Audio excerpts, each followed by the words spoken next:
In the beginning.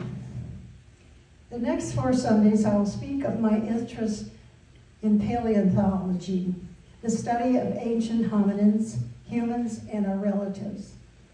Even in grade school, I was fascinated with studies of early humans, read Kon-Tiki, about Pompeii, and the Shanidar Cave, which I'll speak about later. This Sunday is entitled In the Beginning, and it's about myths. The second Sunday is Self. The third Sunday, Stones and Bones. And Ray will close with Gaia Doesn't Care.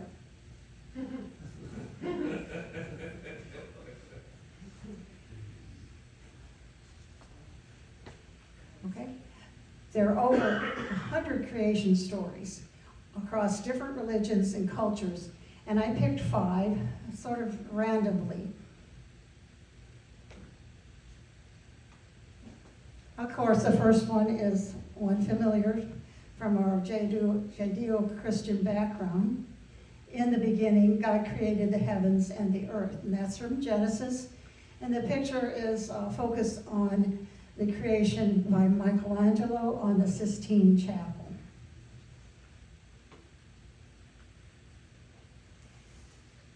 So here are the preview of the creation stories: Mayan, Norse, Aborigine, Australian, Navajo, and Sumerian. And my choice of clothing is to represent a little bit of Navajo, and my corn earrings have some significance.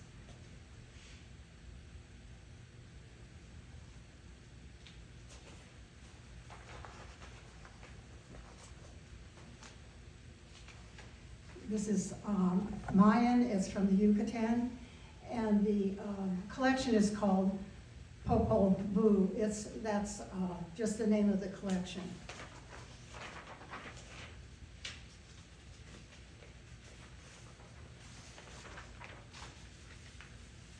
In the beginning, there was the void, nothingness, but there was a sky god, flamed serpent, and a sea god, hurricane. These two were interested in doing something with that void. Whatever they said was created. Unlike Genesis, the word came first, then the object. It didn't exist until it was named. Mountains and plants were created. The gods not happy. No sound. Animals were created, but they could only grunt and growl. If the animals could not speak, then they could not worship the gods properly. God started experimenting with humans, mud people, but they kept falling apart and quickly dissolved in water. Next, wooden people. They were more successful in that they could speak, but their skin was dry and crusty, and they couldn't move well. Worst of all, they had no memory and no emotions. They could not properly respect their creators. Well, the solution? Flood. Then there were monsters that ate various parts of the wood people, and some finally escaped and stayed in the trees, and those were the monkeys. This really wasn't going well. They tried again with the help of 4 animals: fox, parrot, coyote, and crow. Animals found maize, hence my earrings, and brought it to an old woman. Gods made a paste of maize and created the first human beings. The humans were an instant success. They worshiped the gods and comprehended the world around them, except the gods feared that the humans would be smarter than them, so they clouded the humans' vision. The humans got tired of bumping around in the dark and prayed for help. The gods were impressed, and the sun rose.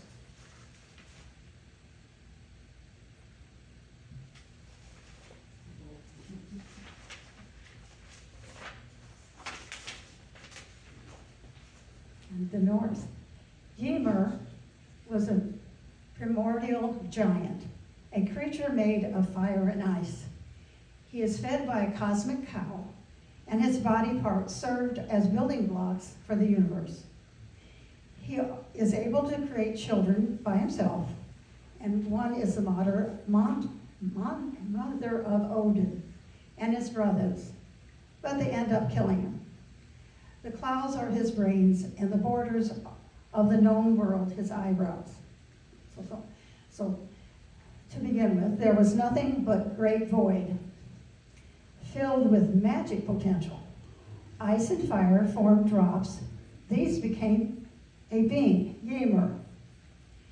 His sweat gave birth to male and female, and his legs conceived a child as well.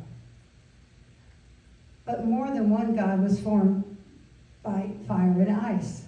Odin, V, and Va, the other two gods we don't hear much of. Odin became the highest god, representing leadership, wisdom, deceit, sorcery, and amazing strength. The three gods got together enough to kill Ymir. His blood wiped out all of the other giants.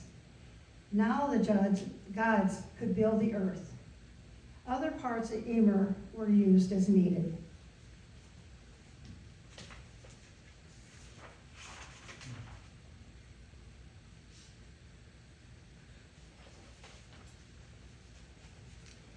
Aboriginally, the rainbow serpent, which is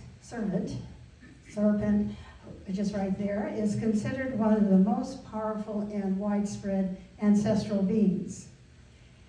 The creation stories vary by location and tribe. So this way would not be the only creation story. The stories describe a time long ago when the earth was flat. Rainbow serpent arose from the ground and gave shape to the earth. It awakened different groups of animals. It slithered across the land, creating water holes. When it got tired of forming the earth, it would go into a water hole where it stays today. Aboriginal people are very careful not to disturb water. The ancestral being can be unpredictable, causing drought, cyclones, and floods. Flood again. And after a heavy rain, the rainbow serpent can rise out of the water hole and fly across the sky to create another water hole. This represents the life-giving value of water as well as the cycles of the seasons.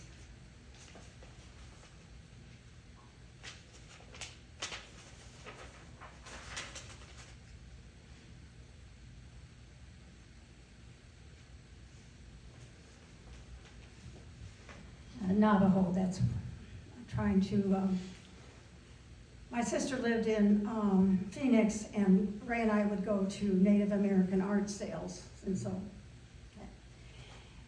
Their creation story is called Dene Behani, and I'm not going to ruin any more Navajo by saying anything else. But to them, it is the story of the people. Throughout the stories, the importance of cardinal points and the number 4 are emphasized in multiple aspects. Like the biblical numbers 3, 40, 7, they're magical numbers. Beginning was holy wind. Darkness leads to 4 holy people, in different 3 lower worlds. No physical earth or humans existed, only spiritual aspects. The holy people journeyed through different lower worlds, learning important lessons in each one before moving on to the next. The 4th and final world is the world which the Navajo live in today. The first world is represented, dark world is colored black, is small, and an island floating on 4 seas. Animals are introduced here: coyotes, insects, and bat people. First woman and first man meet here. The beings in the first world fought, and the holy people had to depart. The second world, blue-gray furred mammals and various birds live here. But the holy people offended the chief blue swallow and are asked to leave. First man helps with a wand of jet for the holy people to get to the next world, which is the third world and represented by yellow. There are 2 rivers that form a cross, and sacred mountains, and more animal people, but no sign. There was no fighting, but there was a great flood. Fourth world, it's white. First man and holy people create the sun, moon, seasons, and stars. True death comes into existence. Coyote throws a rock into a lake. It sank, then the dead would go back to the previous world. First humans were born here and give birth to the twins. The twins have many adventures, and modern people were created a number of times. The stories continue with monsters and angry coyote. Angry coyote causes most of the problems for first man and first women to resolve. And the Navajo is very complicated. I had pages and pages of it copied, where I condensed it. Thank you.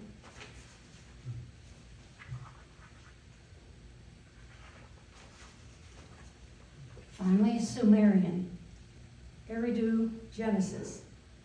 The source is from fragmented clay tablets. The tablets are dated 1600 BCE to 600 BCE.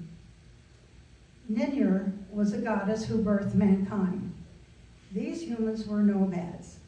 They were initially not successful in established civilizations, but then names of cities that were created were listed as on the tablets, so they were the original stories for each city. Humans were a noisy bunch and kept the god Enlil awake. Solution, a flood.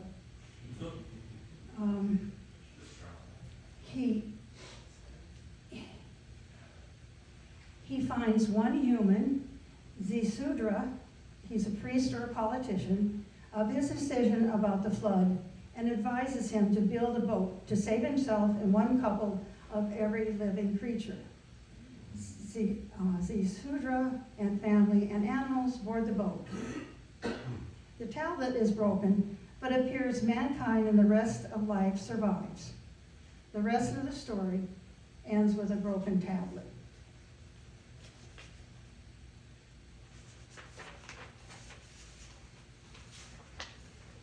And it sounds, of course, very familiar.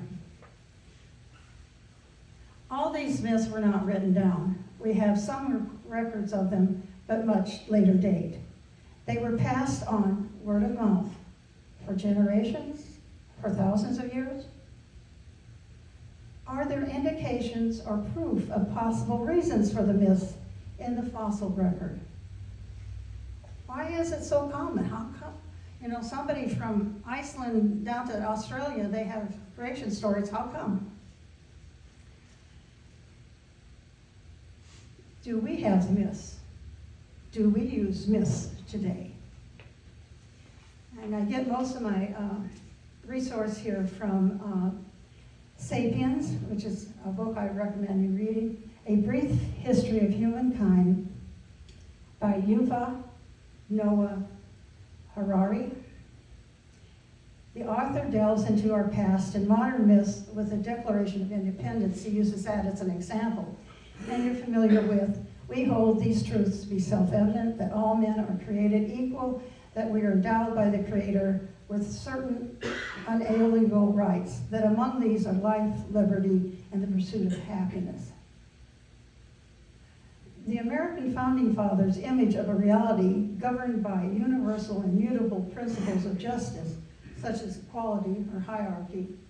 Yet the only place where this universal principle exists is in the fertile imagination of sapiens and the myths they invent and tell one another. These principles have no objective validity. Humans are all equal is a myth. How come the myth is accepted?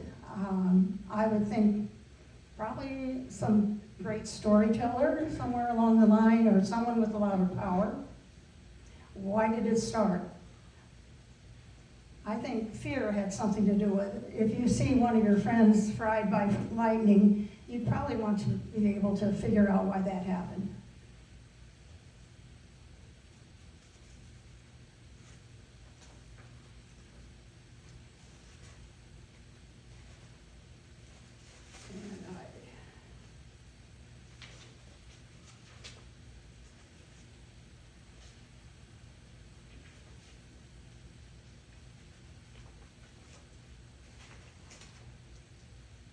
Sorry.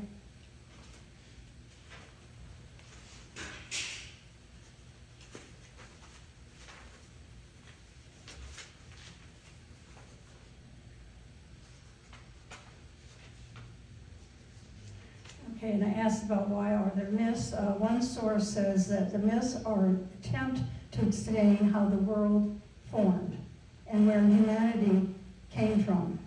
Many myths explain they are about our people, us. So that's an us story. Another source says that myths explain how people relate to the natural world and the origin and nature of being from non-being. Stories are not rational. Those who study myths list 5 types of creation stories, and you'll probably see or catch some of the stories that I read. There's the creation ex nihilo, nothing, the void. Nothing's there but a divine being. Earth diver, usually a bird or amphibian sent by a creator to plunge into the sea and bring back sand, forming land. Some of the Navajo stories did include that.